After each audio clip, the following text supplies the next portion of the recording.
Let's learn Parshat Vayetze with our commentator of the year, Rashi. And let's begin right at the first verse of this week's Parsha.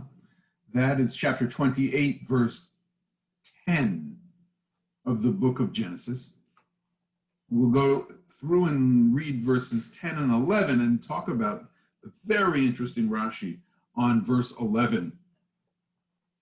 Both in terms of Rashi's content and how Rashi brings a simpler sense of what the words mean, really adds an agadic element, a midrashic element, really takes us into a different dimension of understandings that we can glean from the text based on some of the resonances of the language to rabbinic texts that he wants us to be familiar with.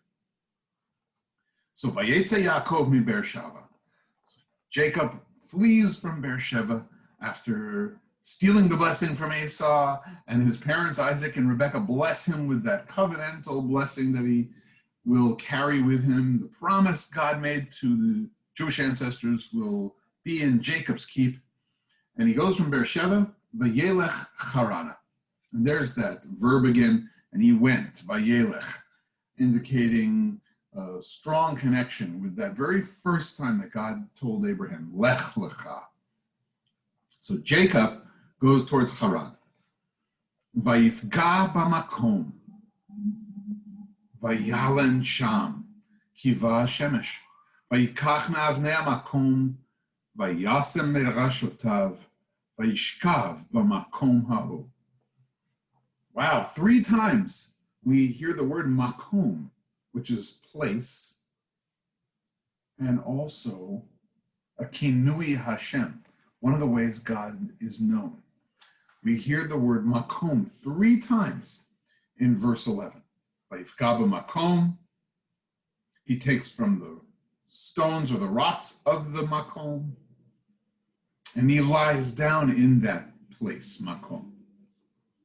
So there's going to be something to say, especially when a word appears 3 times. It sparks Rashi's making comments and expanding the meanings that the text contains. Translated straightforwardly, we have to say there's some question we could ask. What does this expression at the beginning of verse 11 really mean? Vayifga b'makom. So many modern translation says he encountered the place, or he arrived at the place, or he landed in that place. I pause for that dramatic moment of realization that, yes, this is the place that I'm supposed to spend the night. So here he was on his journey. Vayifga b'makom.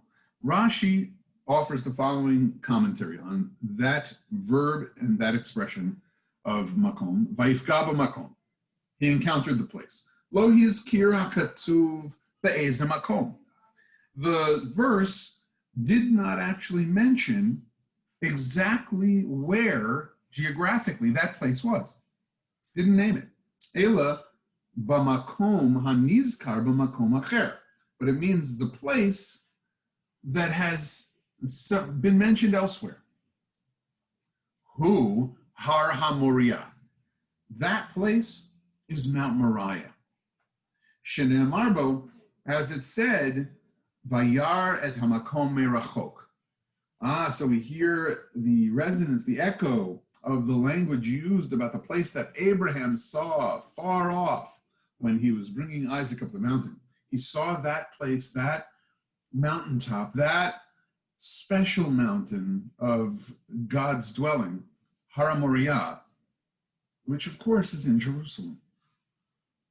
Rashi, in explicating the verse, in the simplest of senses, is well aware that this place is named Beit El, and that it's geographically northeast of Jerusalem.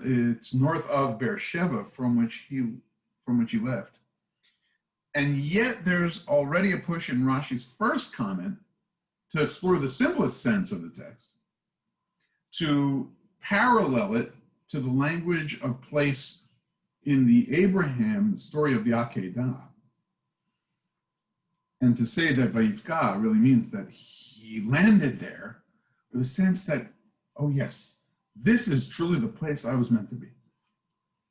But then he goes further than that, adding additional agadic layers, midrashic layers, onto our text with a second entry, Vayivka, he encountered. Kamo ufaga biraricho, as in faga, and he encountered Jericho. He brings a verse from Joshua, chapter 16, verse 7, in order to learn one place from the other what it really means. Ufaga b'dabashet, and it encountered Dabashet. And again, Joshua brings this sense of landing in a place, being there. But what does being there in a place really confer? What kind of meaning is really conferred here? Rabotenu Pershu. But he says our sages explained that Vayivka is Lashon Tefillah. That's language of prayer, language of praying, language of finding a spot that is ripe and ready for a prayerful encounter. Now, it makes sense that Jerusalem was already mentioned in Rashi's first comment, making Jerusalem a central place of worship within our tradition, both for sacrifice in the temple and for prayer of the heart. The avodah of the temple, the sacrificial work of the temple, is referred to as avodah in the Talmud. And prayer is also referred to as avodah shebalev, the work of the heart. So having established that it was related to the language of arriving to Jerusalem, and having understood this language of arrival into a place as it's used in other parts of the Tanakh outside of Jerusalem, Rashi can now bring you this midrashic take that the verb in use here, vayivka, connotes prayerfulness and prayer. That Jacob arrived and he was indeed there to pray. V'limdanu, and what it teaches us, shetiken tfilat aravi, that Jacob was the one who founded the evening prayer service in the Jewish tradition.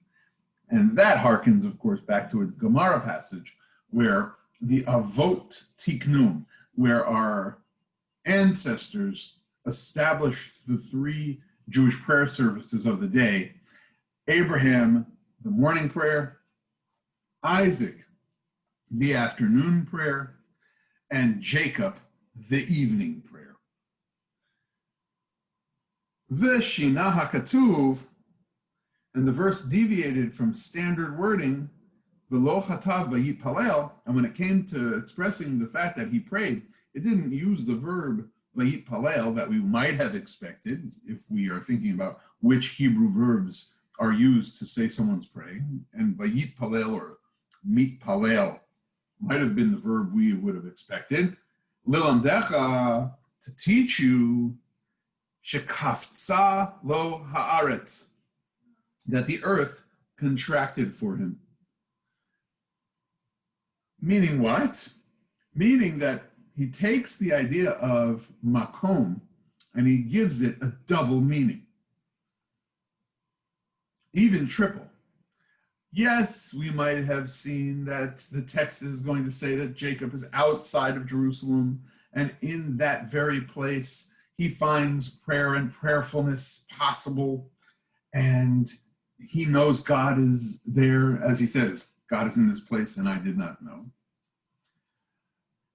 And the Midrash says that the earth literally kind of folded, and Jerusalem and the holy Mount Moriah and the holy Temple Mount came to Jacob where he was settling down for the night.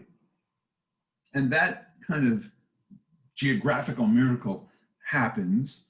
And so the two places kind of turn into one place, the way that the Holy Land and Israel can be, just have one Holy Land of Israel, I suppose. But more than that, I think there might be another level of that very same second meaning, that his place was Jerusalem, that the spirit of his grandfather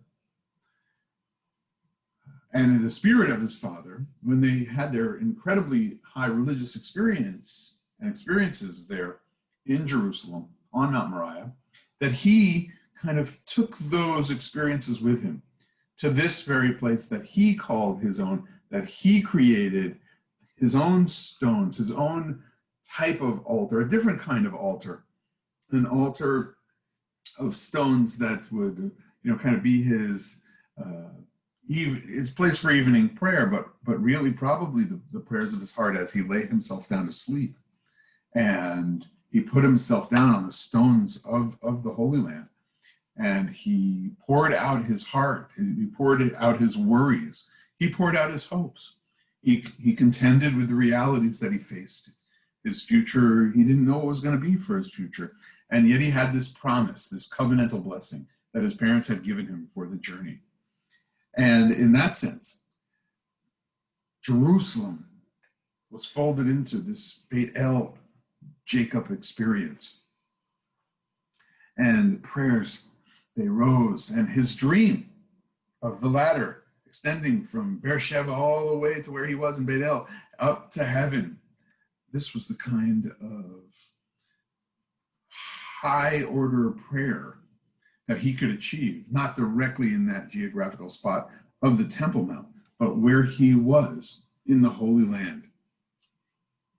Having collected from the stones and having collected the right kind of physical elements of the Holy Land around him, and being in this state of mind and with this kavanah, this intentionality that he brought to that moment, he could indeed not only just have landed on that place physically, Beit El, physically having it connected with Jerusalem, but he landed and could communicate and connect with and beseech and thank Hamakom. And that, as we mentioned, is another name for God. Like we say when someone needs comfort, Hamakom Yinachem, and like we say, Hamakom Yavarech, may the place be the place of blessing, so that you could feel like when you stand in the place where you are, that it's filled with God's blessing. That indeed is what we also read into the text based on Rashi, opening that wonderful linguistic, let's call it Perush of possibility, commentary of possible meanings. And so, reading with Rashi, we understand that Jacob, yes, was on a journey, and he's running for his safety, and he's going with his covenantal blessing, and he lands in a spot that's not so familiar to us, but it's familiar enough because he feels in the Holy Land that he's on an incredible journey to fulfill the covenantal blessing, to do what he must, as he is Vayelech Haran, as he's going the direction of Haran. And when he got to that place, Beit El, and he encountered that place that felt like it could hold the potential holiness of Jerusalem, like God dwelled there. Hamakom was really there, that it was a place of godliness. He indeed established for us and all future generations the evening prayer, because he had this experience in the evening hours as the sun was setting. Wonderful how Rashi finds so many layers of meaning and levels of understanding for us with our first two verses of this week's parsha. Shabbat Shalom.